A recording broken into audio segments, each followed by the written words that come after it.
आज मैं इस व्याख्यान के माध्यम से आपको एलेक्ट्रोपोलिस एंड मीम्स के द्वारा प्रतिपादित कवकों के वर्गीकरण के बारे में समझाता हूँ। लिनियस के द्वारा प्रतिपादित टू किंगडम वर्गीकरण में कवकों को पादपों के साथ रखा गया था। तत्पश्चात हकेल ने सभी सजीवों का थ्री किंगडम क्लासिफिकेशन का प्रतिपादन किया। उस क्लासिफिकेशन में कवकों को एक अलग किंगडम प्रोटिस्टा में रखा। कालांतर में प्रोटिस्टा को भी विभाजित कर उसे भी दो वर्गों में बांटा गया, हायर प्रोटिस्टा और लोअर प्रोटिस्टा। लोअर प्रोटिस्टा जिसमें बैक्टीरिया तथा साइनोबैक्टीरिया को रखा गया और उसे मोनेरा नाम दिया गया। 1969 में विटेकर ने सभी सजीवों के लिए एक 5 किंगडम क्लासिफिकेशन का प्रतिपादन किया।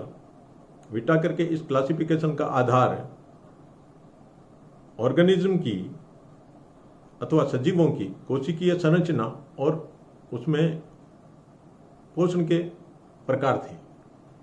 विटेकर ने कोशिकीय संरचना के आधार पर प्रोकैरियोट्स को मोनेरा किंगडम में रखा, जबकि यूनिसेलुलर यूकैरियोट्स को प्रोटिस्टा में रखा। तत्पश्चात 3 स्वतंत्र लाइन्स के द्वारा पहले प्लांटी, फंजाई तथा एनिमेलिया, इस प्रकार विटेकर ने प्लांटी जिसमें ऑटोट्रोफिक ऑर्गेनिज्म, फंजाई जिसमें हेटेरोट्रोफिक ऑर्गेनिज्म जिनमें पोषण अवशोषण की विधि के द्वारा संपन्न होता है को रखा।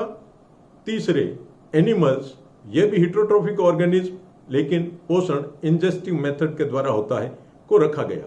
तथा मोनेरा में बैक्टीरिया एवं और प्रोकैरियोट्स जैसे ब्लू ग्रीन एल्गी आदि को रखा गया। प्रोटिस्टा में यूनिसेलुलर यूकैरियोट्स को रखा। अर्थात विटेकर ने कवकों को एक स्वतंत्र प्रभाग के रूप में, स्वतंत्र किंगडम के रूप में स्थान दिया। आज हम इन्हीं कवकों के वर्गीकरण को जो एलेक्ट्रोपोलिस एंड मीम्स के द्वारा प्रतिपादित किया गया था उसको समझने का, जानने का प्रयास करेंगे।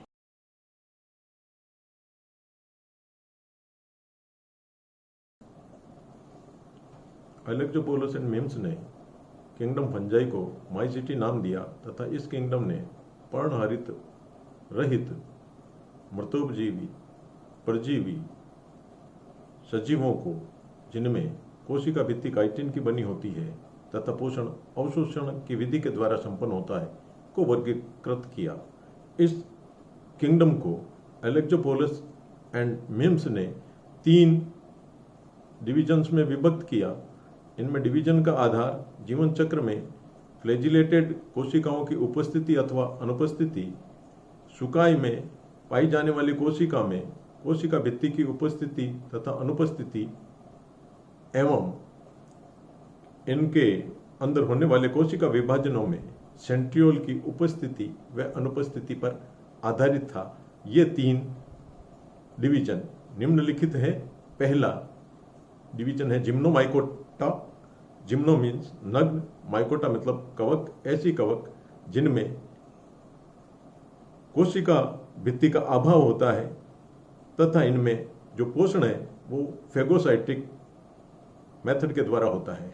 दूसरा डिवीजन है मैस्टिगोमाइकोटा। मैस्टिगो का मतलब फ्लैजिला, ऐसी कवक जिनके जीवन चक्र में कशाभिका युक्त कोशिकाएं पाई जाती है को मैस्टिगोमाइकोटा में वर्गीकृत किया गया तथा इन कवकों में कोशिका विभाजन के दौरान सेंट्रियोल पाए जाते हैं। तीसरा जो डिवीजन है वो एमेस्टिगोमाइकोटा, अर्थात इनमें कशाभिका युक्त अवस्था का पूर्ण रूप से अभाव होता है तथा कोशिका विभाजन के दौरान सेंट्रियोल भी अनुपस्थित होते हैं।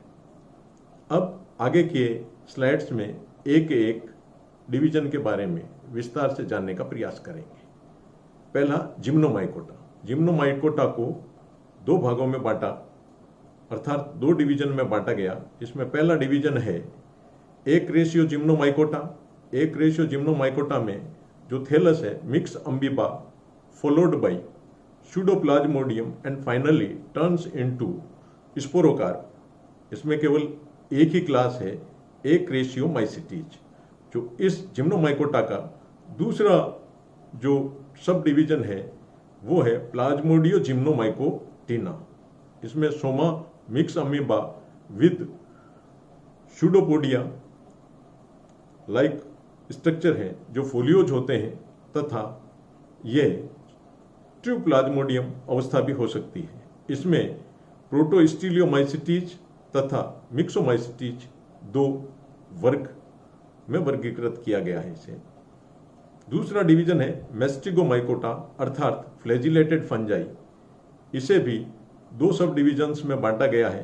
पहला जो सब डिवीजन है वो हैप्लोमेस्टिगोमाइकोटिना अर्थात इस वर्ग में आने वाली कवकों के जीवन चक्र में एकल कशाभिका युक्त कोशिकाएं पाई जाती है।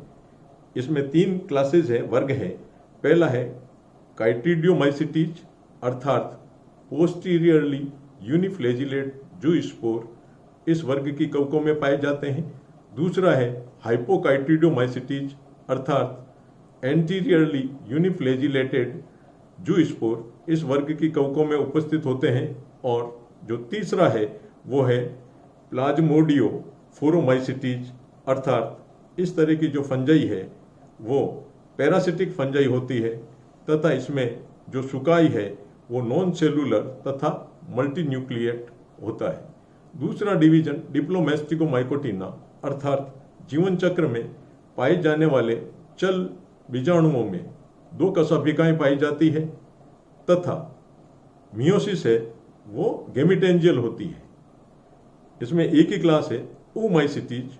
oomaisites वर्ग में माइसीलियम में सिनोसिटिक होता है तथा कोशिका भित्ति सेलुलोज की बनी होती है, एक लेप्टोमाइटेल्स ऑर्डर को छोड़कर।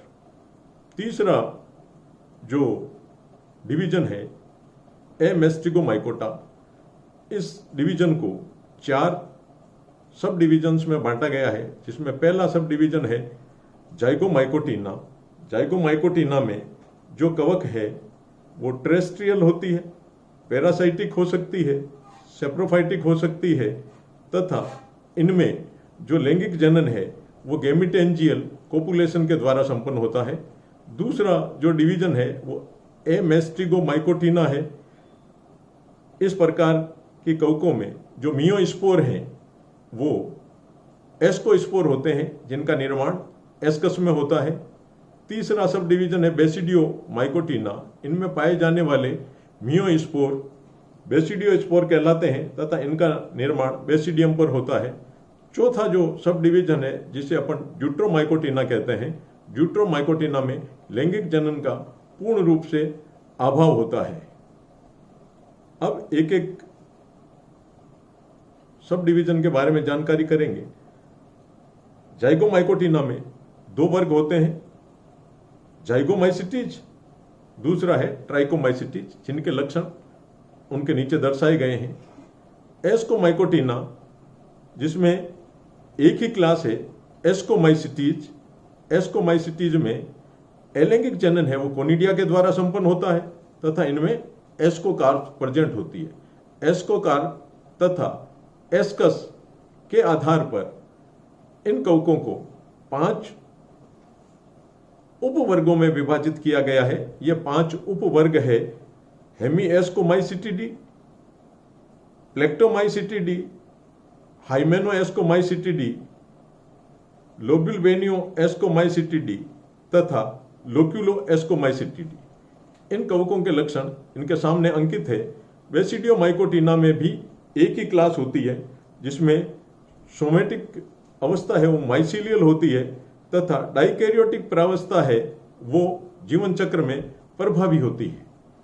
बेसिडियोमाइसिटीज को 3 सब वर्गों में बांटा गया है। पहला है होलोबेसिडियोमाइसिटिडी अर्थात इस उपवर्ग की कवकों में जो बेसिडियम है वो होलो होते हैं अर्थात एसेप्टेट बेसिडिया पाए जाते हैं। दूसरा है फ्रेगमोबेसिडियोमाइसिटिडी। इस उपवर्ग की कवकों में जो बेसिडियम है वो लंबवत अथवा अनुप्रस्थ रूप से पट्टीय होते हैं। और तीसरा है टीलियोमाइसिटिडी। इस तरह की कवकों में जो बेसिडियोकार्प अनुपस्थित होता है। चौथा जो उपप्रभाग है ड्यूट्रोमाइकोटिना, इसमें एक ही क्लास आती है ड्यूट्रोमाइसिटीज। ड्यूट्रोमाइसिटीज में परालैंगिक चक्र पाया जाता है, जो पहले के व्याख्यान में भी मैंने बताया था। पोंटे कार्वो एंड रोपर के द्वारा जिसकी खोज की गई थी,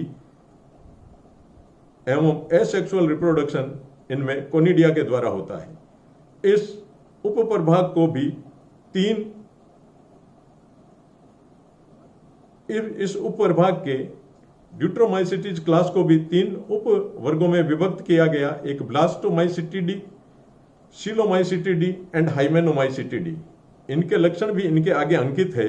इस प्रकार जो अलेक्सोपोलस एंड मिम्स ने अपना वर्गीकरण प्रतिपादित किया, उसे उपवर्ग स्तर तक आज हमने यहाँ समझने का प्रयास किया। आगे इससे भी नीचे के स्तर पर इसको समझने का प्रयास करेंगे।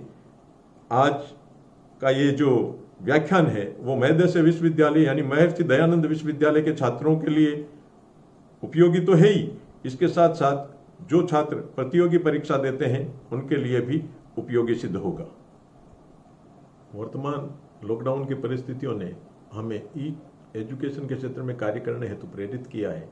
आपके सकारात्मक सुझाव हमें सदैव प्रोत्साहित करते रहेंगे। घर में रहिए, सुरक्षित रहिए, पढ़ते रहिए। जय हिंद।